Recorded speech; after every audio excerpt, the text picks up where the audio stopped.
Hello all. In this particular video, we'll be learning about the concept of multiplexer. So in your lab part, this is your second experiment. In your part B, the aim of the experiment, the question is we have to design an 8:1 multiplexer for the given possible combination or for the given question. Okay. So before we learn this concept, I would like to acknowledge these students, okay, for preparing this wonderful chart so that we can discuss in this the concept of multiplexer. So before knowing the concept of multiplexer, the IC number of 8:1 multiplexer is 74151, which is an 8:1 multiplexer. We need to learn more about 8:1 multiplexer before we actually go and solve the particular problem. See, 8:1 multiplexer is a 16-pin IC. So as you can see here, so the IC number starts from 1 to 8 and 9 to 16 here. So it is a 16-pin IC. So in which, as the name suggests, it is 8:1. It means that we have 8 inputs and one single output.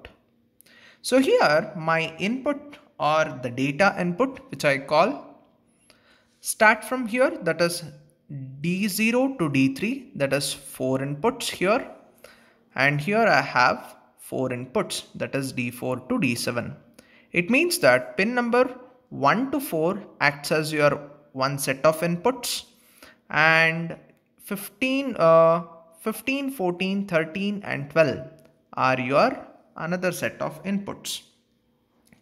That is your 8 inputs are done. Apart from 8 inputs, we have few other inputs which you need to consider. The pin number 5 acts as your output pin.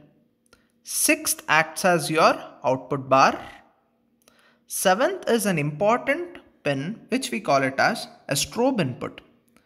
So what do you mean by strobe input? We actually call it as an active low input. So in the subsequent video, we'll be learning more about strobe input. So what is the actual functionality of strobe? See, the strobe input is actually used for cascading 2 or more multiplexer. So I'll be explaining particularly about strobe input in your subsequent video. 8 pin will be acting as ground. So we have the inputs, that is A, B, C and D. Okay, so we have these inputs, and 16th pin will be acting as your VCC. Okay, so or it is plus 5 volts. So now let's go and try to solve one particular problem and construct your 8:1 multiplexer. The problem goes like this. So it is y of ABCD is equal to summation m of 2, 3, 4, 5, 13 and 14 plus don't care of 8, 9, 10 and 11. Okay, so this is your given problem. For this given problem, I'll be constructing your 8:1 multiplexer. So as soon as the problem is given, you need to construct your truth table. So in truth table, you will be having these components. One is, these are all the inputs, that is A, B, C and D. With this inputs, I have two things. What is my function? That is F. Function means if you apply these value on these inputs, that is my function. And then my MEV. MEV stands for map entered variable. Okay. So now let's start and solve this particular problem. So here I have 4 possible combinations A, B, C and D. So it means if there are 4 inputs, I'll be having 15 possible combinations, that is from starting with 0 which ends with 15. So 0 is represented as 0, 0, 0, 0. 1 is represented as 0, 0, 0, 1. Subsequently, your 15 is represented as 1, 1, 1, 1. Okay.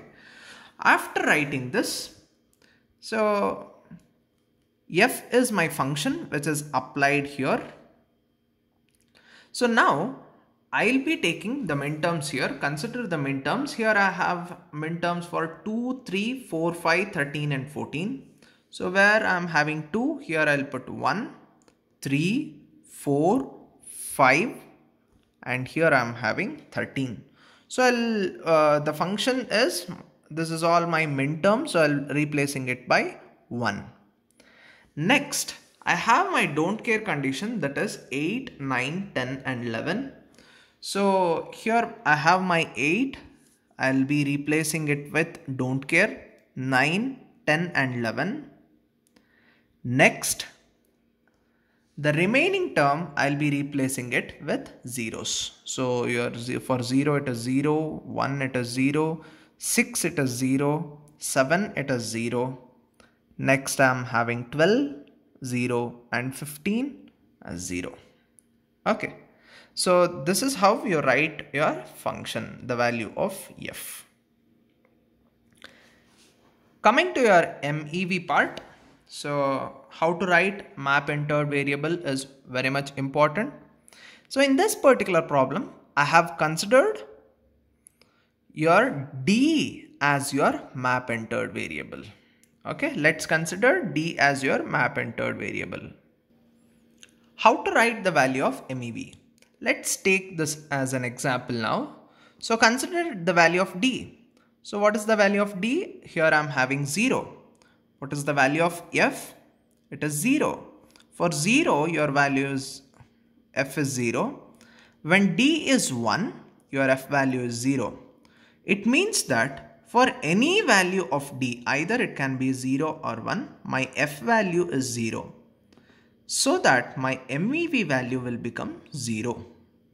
I'll be repeating it again. Please observe carefully. Observe the D column. Okay. So now here, if D is 0, my f is 0. If D is 1, my f is still 0. It means that for any value of D, your f is still remaining it as 0. So that my MEV will be 0. Next, let's go with the second combination. My D value is 0.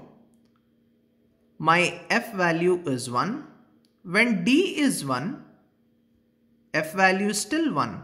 So it means that for any possible combination of D, your f value is still remaining it as 1. So my MEV value will be 1. Next, so my D value is 0, f is 1. D value is 1, f is still 1. So my MEV value will be 1. Next, D value is 0, f is 0. D value is 1, f is still 0. My MEV value is 0. Next, D value is 0, it is don't care. When D value is 1, it is don't care. So my MEV value is don't care. Next, when D is 0, it is don't care. When 1, it is don't care. So if any case it is producing don't care, my MEV value is don't care. Next, for D value it is 0. Your f value is producing 0. When my D value is 1, your f value is producing 1. It means that your f is same as D. Your function is same as D. So D is same here. So my MEV value will be D. Whatever the D value, f is same. So my MEV value is D. Now let's go with the next causal combination. So when D is 0, f is producing 1. When D is 1, f is producing 0. So it is the reverse of it. So it is, if whatever the condition, it is producing its negation. So it is my MEV value will be D bar. Okay. So now I have just named all these MEV values with my 8 inputs, starting with D0 to D7. Okay, so I'm just reducing my inputs. Here I have almost 16 possible combinations. I am reducing it into 8 possible combinations. So these are my D0, D1, D2, D3, D4, D5, D6 and D7. If you observe here clearly, so what are all, for all we have zeros, I am having for D0, D3, okay. So D0 and D3 I am having 0. Next D1 and D2 I am having 1. D4, D5 I am having don't care. And next D6 is same as D, D7 is D bar. If you are able to produce this table, it is easy for us to construct your circuit diagram. So let's see how do we construct our circuit diagram. As we have obtained the answers, I am trying to connect this. So what is the possible combinations? Here I am having D0 and D3, it is 0. So I'll be connecting D0 and D3, I'll short it and I'll be connecting it to ground. Next D4 and D5, here I am having, so it is don't care, either I can connect it to 1 or I can connect it to 0. So I'll be kind of shorting D4 and D5, I'll be connecting it to ground here. Next D1 and D2, D1 and D2 I'm having the value of 1. So that in my circuit, D1 and D2 I'll short it and I'll be connecting it to VCC or 1 plus 5 volts. Next I'm having D6 is D and D7 is D bar. So here D6 is D. So I'll put a NOT gate here. It is producing D bar, which I'll be connecting it to 7th pin. Apart from these pins, I have my 5th pin as my output pin, 6th as my output bar, 7th as my strobe input. The remaining pins, that is 8th pin is ground, 9th is A, 10th is B, 11th is C. These are all my inputs. Next, 16th is my VCC. So this is all about your construction of 8:1 multiplexer. Thank you.